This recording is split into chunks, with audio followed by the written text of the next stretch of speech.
Hey everybody, So Rare and like DraftKings Rainmakers fans, thanks for checking out my latest video. So the So Rare football, which is global football, aka soccer as we call it in America, some people, they have a new contest, a La Liga Santander Draft Beta. This is similar to their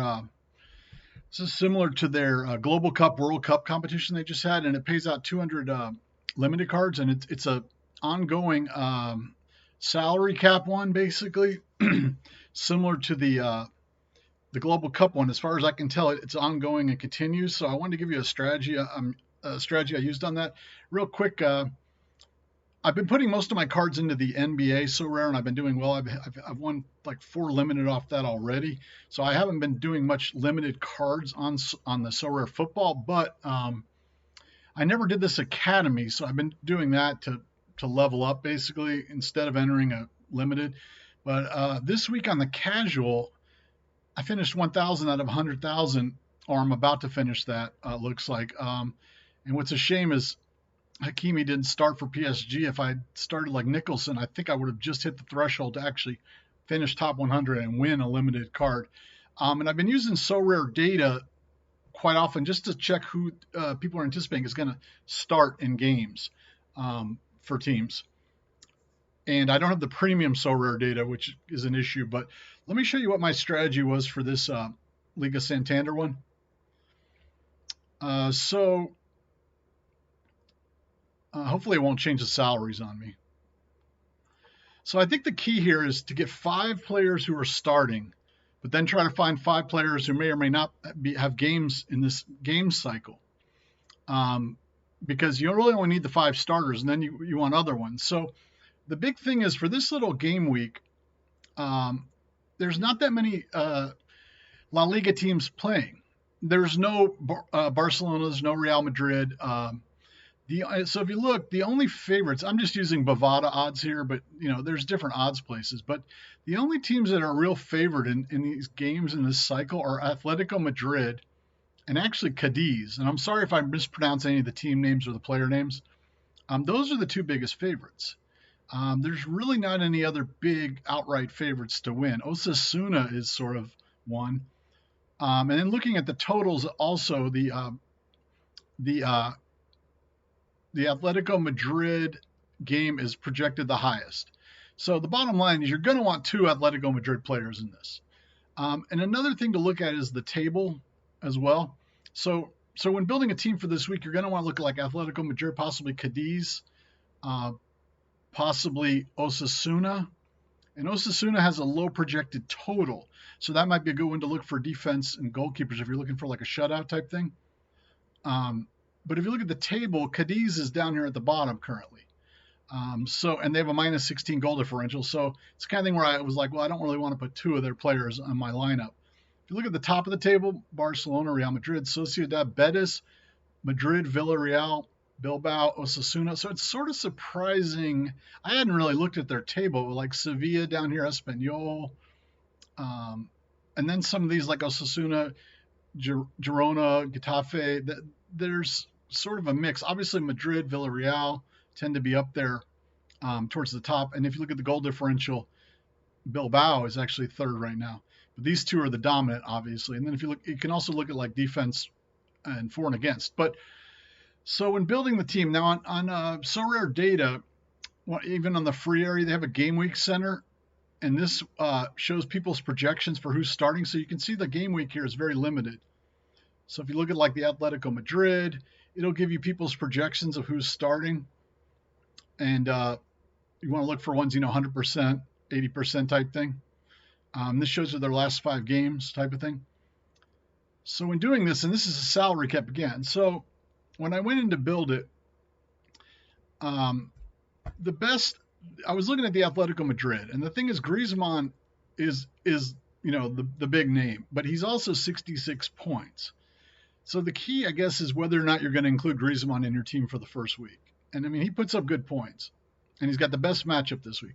Morata is the other one who's hit or miss, but he can put up big points, and they have the best matchup. The struggle I had was if I didn't go with Griezmann, there's other choices. Then I can maybe like put a Lewandowski in at 56 and get a better bench, so to speak. He's not playing in this game week, but he's on Barcelona. I mean, Vinicius Jr., et cetera, et cetera. The one I was looking at that is playing this week is, let's see, where was he? Can't find him now. Munayin. He has a one-word name, but I'm not seeing him for some reason. Well, there was another forward I was looking at. So you want to get 5 players from the teams who are playing this week, at least, for your starters. The goalkeeper for Cadiz is only 49, Ledesma, and look at the points he's put up. His last 2 games against Madrid and Valencia, 69 and 71. He's favored in this game to win outright. So I went ahead and put him in. He seemed like he fit very well. Then for the other one, I took Courtois because look at his points. Real Madrid. Barcelona has actually let him less goals, but so I filled those 2 in. I went through different permutations of this. The midfielder, this Alcaraz on Cadiz also. So I have a Cadiz 1-2 going, even though they're in the relegation zone. Alcaraz is only 40 gems, and look at his last 2 games. And they're favored again in this game. And if you go to the Cadiz game on here, versus, is it Elche? I'm not sure. Ledesma's starting, and Alcaraz projected starting. So I said, well, I can use those 2 for my contest this week with the 2 Atletico Madrid. Then on defense, there were actually 2 guys who are both playing. Pau Torres on Villarreal, and then Garcia on Osasuna. They're 47 and 49. Now, there's different choices here. I was looking at a Real or a Barcelona guy to fill in there, but I didn't really quite like them as much. And if you look at the point totals, look at Garcia's recent games. And then look at Torres as well. And they're both projected to start, I believe. Let me just double check that. Also, their matchup. So Osasuna is one of the biggest favorites, and they're projected a low-scoring game. So that's one of the reasons I looked to put an Osasuna defender in there. The Villarreal, Pau Torres, he's a better player from what I know. They're not really, though, favored by that much in their game against Celta de Vigo. So that's a question there, and it's actually kind of projected to be a higher scoring game. But, that depends on the scoring for SORARE and all that. And they're both projected to start. You go to the Villarreal there. Pau Torres, 100%. You can see his last 5 there. Now, the last 5 is messed up by the World Cup for a lot of guys, or just different. On the Osasuna, is it David Garcia? Yeah. He's projected to start 100%. So that's how it fit in there the best for me, because I was trying to keep enough room. So then that left me 47 points, okay, for a midfielder, a backup midfielder. And, the defense I could have put in, there was a Real Madrid defender. Now, so some other sources, if you're not familiar, Transfer Market, spelled like this, markt.us in this case, they show minutes and all this for players, for teams, and all kinds of information.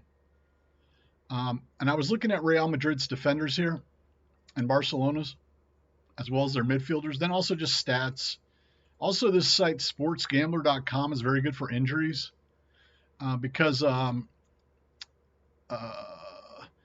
Alaba is one I was looking at, or Alaba, and he's out until late January. So I just said, well, let me not bother with him right now. Tchouameni's also projected out for Real Madrid.